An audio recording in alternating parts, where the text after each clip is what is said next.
ये है कर्नाटक सरकार में मंत्री श्री रामुलु, जिन्होंने बातों ही बातों में छात्रों के सामने अपनी ही पोल खोल दी है। इतना ही नहीं, इन्होंने स्टूडेंट्स के सामने नकल का महिमा मंडन भी किया है।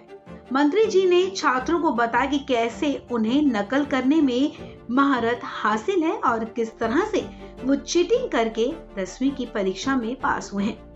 दरअसल मामला कर्नाटक के बेल्लारी जिले का है। प्रदेश के मंत्री श्री रामुलु बेल्लारी में छात्रों को संबोधित करने पहुंचे थे।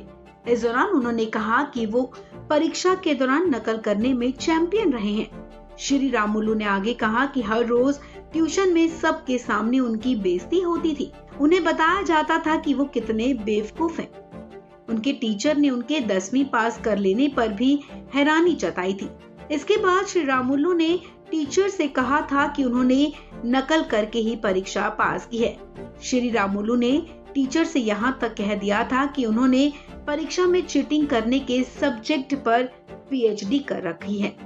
आपको बता दें, अपने इस बयान से अब श्री रामुलु विवादों में आ सकते हैं, लेकिन ये कोई पहला मामला नहीं है जब उन्होंने इस तरह का बयान दिया हो।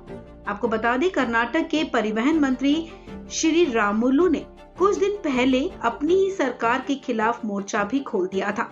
उन्होंने अपने गृह क्षेत्र बेल्लारी में चल रहे वेदवती नदी पर पुल की एलएलसी नहर की मरम्मत की मांग को लेकर धरना प्रदर्शन किया था। उनका ये प्रदर्शन रात भर चला था।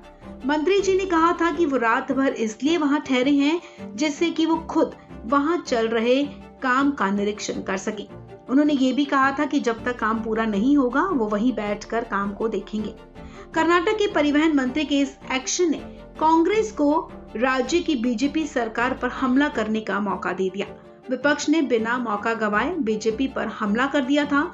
इसे लेकर कांग्रेस ने सोशल मीडिया पर उत्सुकता व्यक्त करते हुए पूछा था कि उन्हें अपनी ही पार्टी की डबल इंजन सरकार के खिलाफ आखिर आवाज उठाने की जरूरत क्यों पड़ी। इस मामले को लेकर कांग्रेस की कर्नाटक इकाई ने अपने ट्विटर अकाउंट पर राज्य सरकार को आड़े हाथों लिया था। कांग्रेस ने कहा था कि क्या श्री रामुलु अपनी ही सरकार और मुख्यमंत्री के खिलाफ विरोध कर रहे हैं, अपने ही प्रधानमंत्री के खिलाफ है वो। कैबिनेट को अपनी ही डबल इंजन सरकार के खिलाफ विरोध करने की जरूरत आखिर क्यों पड़ी। इससे पहले अक्टूबर महीने की शुरुआत में भी बीजेपी नेता ने नियमों के उल्लंघन का हवाला देते हुए अधिकारियों को कर्नाटक में ऑटो रिक्शा चलाने वाले कैब एग्रीगेटर्स के खिलाफ कार्रवाई करने का निर्देश दिया था। परिवहन मंत्री श्री रामुलु ने अधिकारियों को ओला उबर को जब्त करने का निर्देश दिया था। उस समय भी बीजेपी मंत्री की इस कार्रवाई को लेकर काफी हंगामा हुआ था। कांग्रेस ने परिवहन मंत्री के इस आदेश की आलोचना की थी। अब एक बार फिर उन्होंने नकल को लेकर इस तरह का बयान दिया है। इस खबर में फिलहाल इतना ही। तमाम अपडेट्स के लिए आप बने रहें वन इंडिया हिंदी के साथ।